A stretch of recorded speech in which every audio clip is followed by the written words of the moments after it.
Joker and Harley Quinn are of the utmost notable relationships throughout comics history. They are a group of characters, well, a specific pair of characters that relationship has been very well cemented in comics and has had a very interesting storyline throughout the entire time that it's been available. Their relationship is extremely complex and their entire history is just more interesting than anything else. And if you can tell by the title of this video, I'm really just going to be discussing why the Joker and Harley Quinn's relationship is so absolutely and utterly toxic in so many different ways. Yo, what's going on, everybody? You most likely already know me. Welcome to Let's Talk Comics, where I just discuss whatever thing I feel like that relates to comics in any specific kind of way. So if you guys have any video that you guys would like me to do, put it down in the comments. As of recording this video, I am extremely close to 4,000 subscribers. So please, if you guys want to help out and just get me right to that curve, that would be very much appreciated. But with all that said, let's actually continue into the video. And let's talk about one of the most infamous and really awe-striking relationships in all of pop culture. Again, Joker and Harley Quinn. On the surface, it might seem like a very chaotic duo, but that's just really like crazy in love. But when you really peek behind the layers, the relationship is really honestly just straight up toxic. Like the textbook definition of red flags everywhere. And yet, one of its dynamics that people can't stop talking about. Like it's one of the main dynamics that people just don't stop talking about. And why is that? Why do we find their relationship honestly so captivating, and when it's so completely unhealthy? Like, I know a lot of people, especially with the way that Harley Quinn has been set up and how she's been evolving, we still kind of have to talk about the way that the relationship actively is captivating and why it's specifically so unhealthy. So really getting into really talking about this, we have to start off with Harley Quinn's introduction and evolution as we've been seeing her. And as I said, she's had a very large evolution since when we first actively got to meet her. She was first made and first appeared in the Batman the Animated Series in 1992, created by Paul Dini and Bruce Timm. Originally, she was only meant to be a one-off character, just another henchwoman for the Joker, but fans loved her so much that she became a mainstay of the DC universe. As Dr. Harleen Quinzel, she was a brilliant psychiatrist at Arkham Asylum dedicated to helping the criminally insane. Her origin story is tragic. The Joker manipulates her during their time in therapy and preys on her vulnerabilities to the point that he convinces her that he is just a misunderstood victim of society. This is a very interesting way to start off the relationship, and it's a very sad way to start off the relationship because it just is completely built off of lies and manipulation throughout the entire time. We see the relationship just come in and change so much, and there are good times, there are bad, but the manipulation just basically never really stops. Over time, she falls for his lies, helping him obviously escape from Gotham, from Arkham, and becoming the Harley Quinn that we all know and love, and is basically his devoted partner in crime. But here's the thing. Harley Quinn didn't just stay static. Over the years, she's evolved into a more complex character, gaining a lot more notoriety, gaining a lot more love from fans, and getting her to the point that she's one of the more popular Batman villains and has gotten her own movies and gotten her own shows and gotten her own comics in general, to the point that she is now probably one of the more, and as I said, most popular Batman villains that anyone can think of. From her early days as the Joker's basic sidekick to her current status as an anti-hero in comics, like Harley and the Birds of Prey, Harley has basically grown in ways that make her feel more, and I mean far more, than just the Joker's girlfriend. One of the main problems of this relationship, honestly, is really just the power imbalance. And really, now let's get into the relationship itself. From the beginning, the Joker and Harley Quinn's dynamic has always been built off what I said, manipulation. The Joker never saw Harley as an equal. He saw her strictly as a tool, and this power imbalance is the central part of their relationship that explains why it's so toxic. The Joker uses Harley Quinn's love to control her, making her feel like she's the only one who can truly understand him. Harley, in turn, believes that the Joker's moments of vulnerability, however rare, are signs of genuine affection. Spoiler alert, they're not. This imbalance of what traps Harley into this cycle of abuse, making it almost nearly impossible for her to leave, is one of the main reasons. Obviously, this just becomes more and more toxic the deeper that you look into and dive into a relationship like this.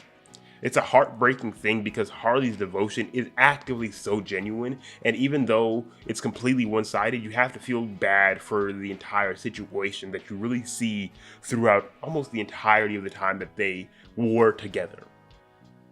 And obviously, if we're going to be talking about toxic, we're going to have to be talking just about the abuse in general, whether it's physical or emotional. And this relationship is absolutely overflowing with it. The Joker's treatment of Harley is a masterclass in toxicity. Not just emotional abuse, but physical abuse too. One of the most infamous moments comes from the Mad Love comic where the Joker pushes Harley Quinn out of a window because she dared to upstage him.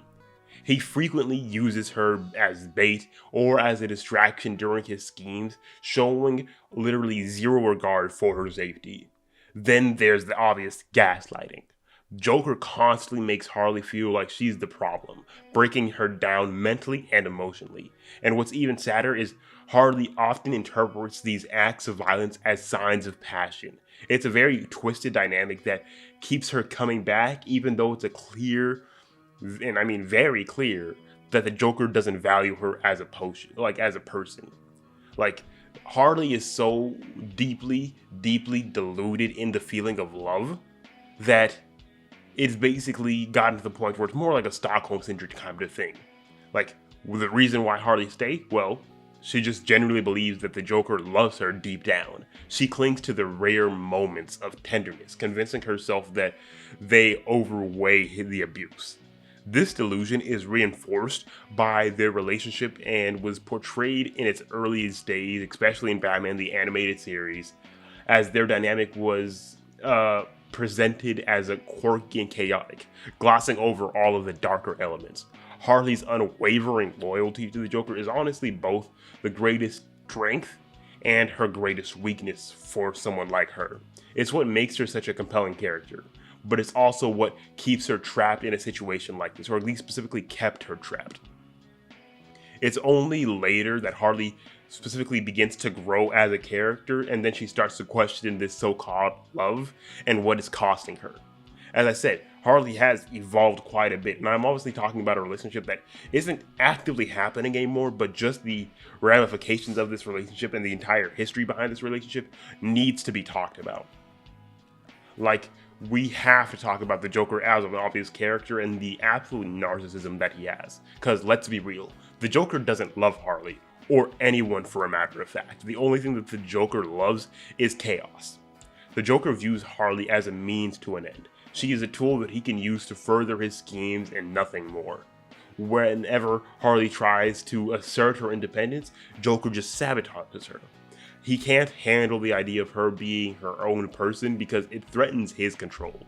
This isn't a partnership, it's a dictatorship, with the Joker calling all of the shots and Harley left up strictly to pick up the pieces. The Joker's narcissism is what makes him such an effective villain, but it's also what makes him an absolutely horrendous kind of person to be involved with as a partner. Now, as I was talking about, Harley has had absolutely amazing evolution as a character that has really led to her journey to independence. Her redemption arc, as it could really be stated, is honestly one of the best things to come out of this entire whole mess. Over the years, Harley has broken free from the Joker's grip and forged her own identity. Her relationships with Poison Ivy is a very huge part of this, because unlike the Joker, Ivy treats Harley with more respect and care, showing her what a healthy relationship looks like. Harley also frequently solo adventures, especially in comics like Harley Quinn and the movies Birds of Prey and all of the things like that where she's just doing her own stuff, whether it's like being on the Suicide Squad or just doing specific things that are more sole character driven, just about her alone. And her evolution is just a real testament to her strength and resilience. showing that it's never too late to break free from something that is so utterly toxic. I honestly do love her character development, and I made a video quite a while back talking about why I think that she is Batman's perfect villain, and obviously a lot of people had a lot of hate for that, strictly due to the fact that we have the Joker out there, but I specifically stated that due to the fact of Harley is a misunderstood kind of person. Along with Batman's other villains, Harley is the one person that Bruce knows that he could very easily save because her entire history, her entire story was just built off of lies. So giving her the truth is an easy way to fix their entire situation. And obviously she's gone far enough that she can't ever come back to who she was, but she can at least still be a better person in the end of the day. And that's the base kind of thing that you have to think about. No matter how bad this relationship really got, she was able to escape, she was able to make her way out, and is now far much in a better situation. But there you have it. The Joker and Harley Quinn's relationship is the epitome of toxicness. But it's also built off of obviously things like manipulation, abuse, and control. This entire situation really leads up to why I had to make this video. Obviously, as I said, it's a relationship that's not really existing anymore, and Harley has become fairly much her own character, but we also still have to think about and just talk about the entire time that they were together, with Harley stuck in a cycle of love and violence. But the thing that makes their story so fascinating is Harley's eventual growth. It shows that no matter how deep you're stuck in a bad situation, there's always a way out. But if you guys did enjoy this video, please let me know. Thanks for hanging out today, and if you guys did enjoy this kind of breakdown, don't forget to hit that like button and subscribe for more deep dives into the world of comics, or just whatever as I said, whatever I feel like. And if you guys do want to go down in the comments and just tell me what your favorite Harley Quinn story is. But until next time, stay awesome and peace.